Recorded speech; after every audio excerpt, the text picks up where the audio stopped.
अब सिरसा का जिक्र हम कर चुके हैं। फतेहाबाद भी पंजाब और राजस्थान के साथ सीमा साझा करता है। 3 सीटें वहां पर आती हैं, 2 सीटें कांग्रेस पार्टी मजबूत दिखाई दे रही है, यानी कि जीत दर्ज करने की कगार पर खड़ी हुई है। अब जाट वोट बैंक जो है उस बेल्ट का रुख करते हैं और हिसार में 7 विधानसभा की सीटें, 3 विधानसभा सीटों पर कांग्रेस पार्टी मजबूत, जिसमें एक बड़ी सीट भी है हिसार में, नारनौंद विधानसभा सीट, जहां से पूर्व वित्त मंत्री हरियाणा सरकार में कैबिनेट में शामिल रहे कैप्टन अभिमन्यु चुनाव लड़ते हुए नजर आ रहे हैं। उनके सामने जस्सी पेटवाड़ सामाजिक कार्यकर्ता को यहां पर कांग्रेस पार्टी ने चुनावी मैदान में उतारा है और जिस तरीके से ग्राउंड की परिस्थितियां नजर आ रही है, नारनौंद सीट पर कैप्टन साफ हंसते हुए नजर आ रहे हैं। हिसार सीट, यहाँ पर हिसार जिला 7 सीटें, अमन जी 3 सीटें यहाँ पर कांग्रेस पार्टी के खाते में जाती हुई नजर आ रही, 3 यहाँ पर बीजेपी, 1 सीट पर अन्य का भी यहाँ पर जो है सियासी दबदबा देखने को मिल रहा है। क्या कांग्रेस पार्टी संतुष्ट होगी 3 सीटों? देखिए बिल्कुल, और जाहिर बात है कि 35% के आसपास जाट वोट आता है हरियाणा में,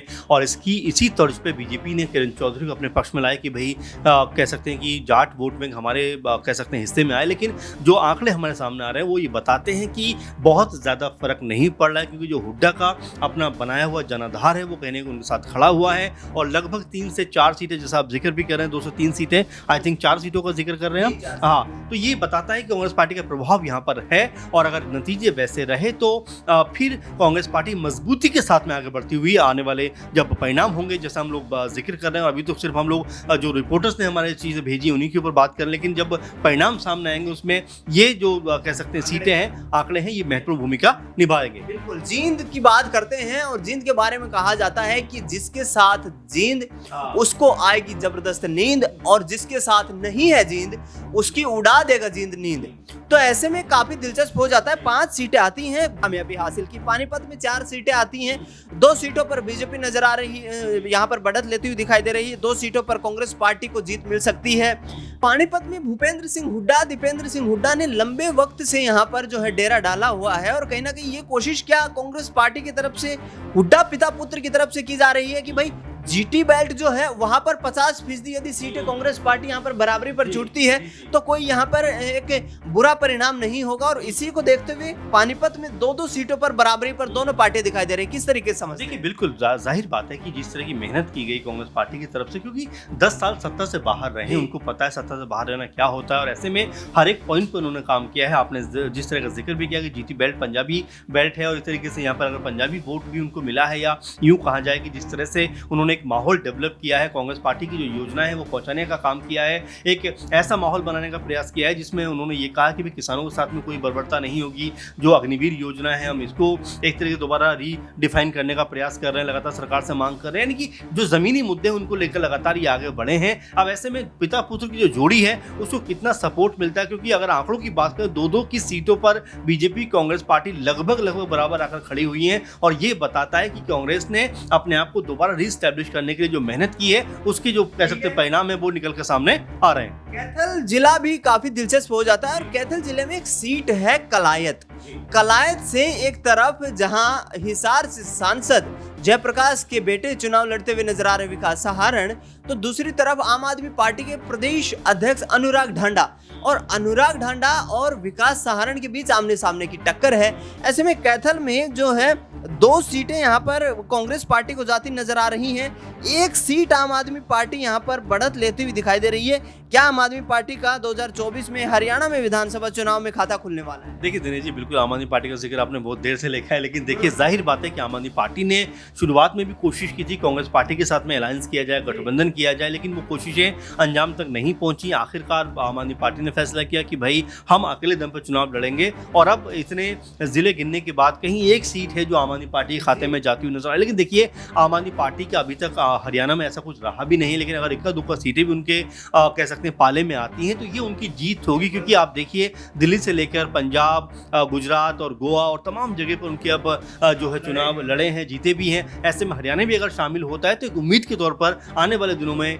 हरियाणा को देख सकते हैं, क्योंकि अरविंद केजरीवाल वहीं से आते हैं, और यहाँ पर अगर महीने 2 महीने पहले से अगर उनको मौका मिलता तो इसमें कोई दो राय नहीं है कि एक माहौल अपने पक्ष में बनाते हुए नजर आते। लेकिन अगर उनका खाता भी खुल रहा हरियाणा में तो ये उनके लिए सुखद बात होगी। कैथल में 2 सीटें कांग्रेस पार्टी की मजबूती को दर्शाती है, 1 सीट आम आदमी पार्टी भी जीतने में कामयाब हो सकती है, और यहाँ पर 1 सीट भारतीय जनता पार्टी के खाते में दिखाई दे रही है।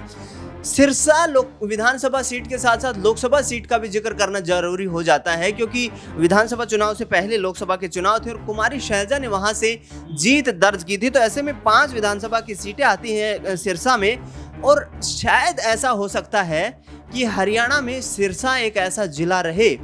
जहां पर बीजेपी का खाता भी ना खुल पाए, क्योंकि हमारी जो ग्राउंड की परिस्थितियां हैं वो कुछ यही दर्शा रही है। लंबे वक्त से जो ग्राउंड पर तमाम संवाददाता मौजूद थे, उन्होंने जो रिपोर्ट्स भेजे हैं वो दिलचस्प हैं यहाँ पर, और जिस तरीके से इनेलो का सियासी प्रभाव देखने को मिल रहा है अमन जी, वो वाकई दिलचस्प है। क्योंकि एलनाबाद से अभय सिंह चौटाला